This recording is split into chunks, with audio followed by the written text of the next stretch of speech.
was the first building of the Bud Company called the Shock Building. S-H-O-C-H, somebody's name. So now we're going towards what I call the main entrance, the Honey Park entrance, the Bud Company. This is our building here, but there were more than 800 people in that building because there were skilled trades, there were a lot of support people, material handlers. So there was certainly 1,300 people working in that building. And this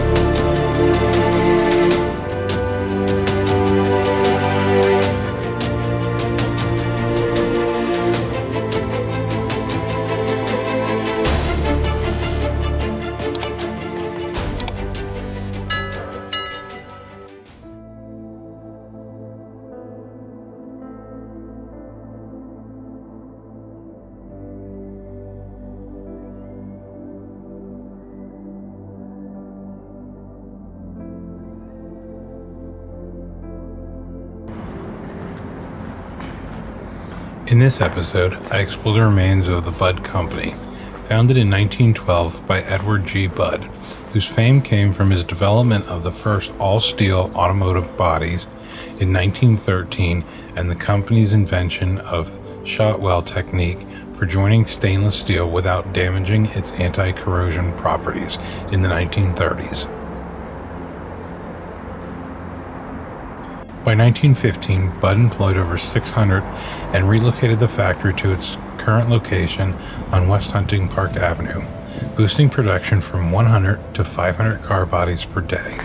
The company expanded into the manufacturing of all-steel wire-spoke wheels in 1916.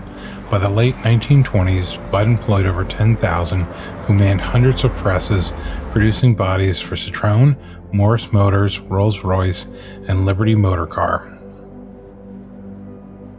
In the 1930s, Bud perfected Shotwell electric process, which enabled stainless steel plates to be welded. The development led into the production of streamlined rail cars and aircraft. In the 1930s, the company made its way into the aviation industry by signing contracts to manufacture aircraft wheels and stainless steel wing ribs.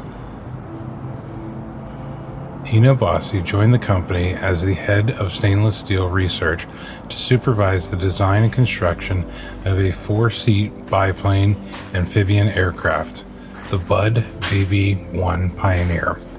It was first built with a stainless steel structure.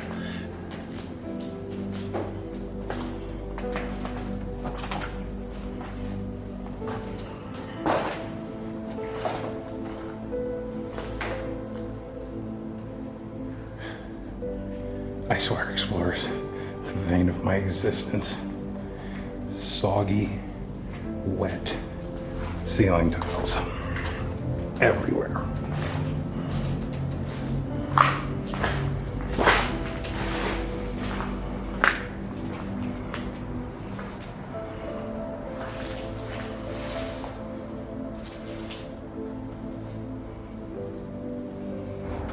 This was the first aircraft for the Bud Company and made its first flight in 1931.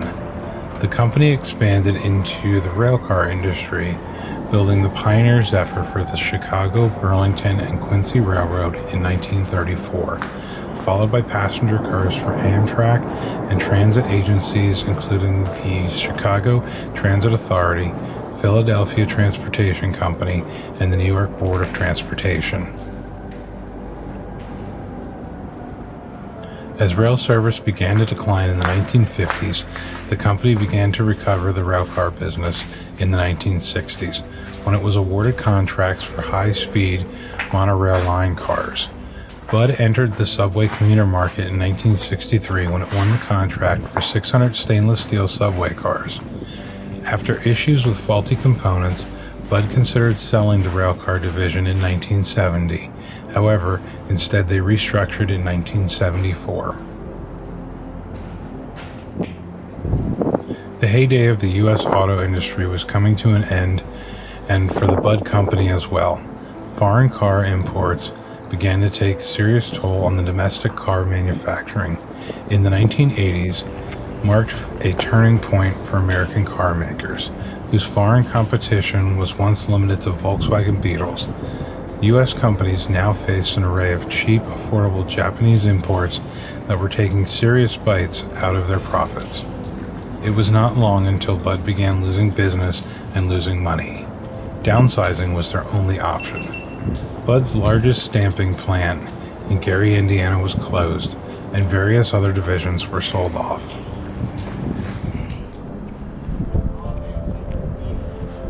Bud's Nicetown plant remained in use until 2002, when the automobile component stamping operations were transferred to Detroit. Many years have passed since the last press fell and the lights went out for good. Plans for the Bud Commerce Center were born. The project of office and industrial space had the potential to create more than 1,000 jobs, but this ambitious plan never came to fruition. The Phoenix building, erected in 1988, was sold and is now used for document storage.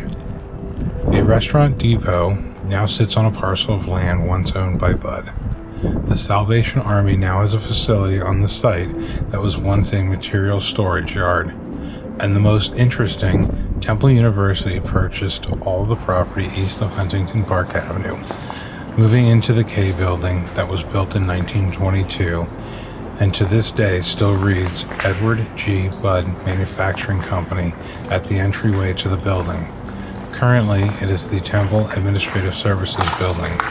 The sky bridge that connected the east and west sides of Huntington Park Avenue still connects the Temple property to the remainder of the Bud plant.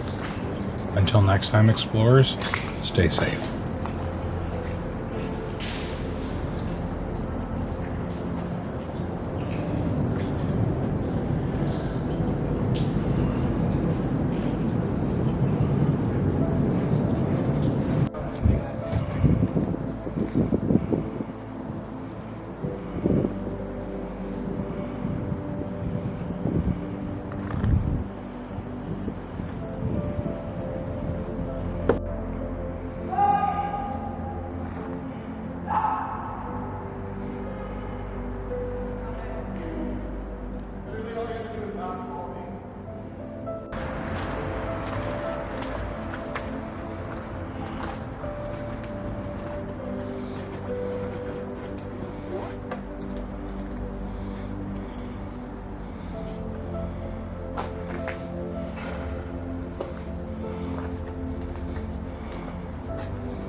No explorers. Fortunately, there isn't a whole lot to see in here, but the vast size of this place is just kind of mesmerizing. And it's crazy to think that it's all just sitting here, disappearing as time goes on.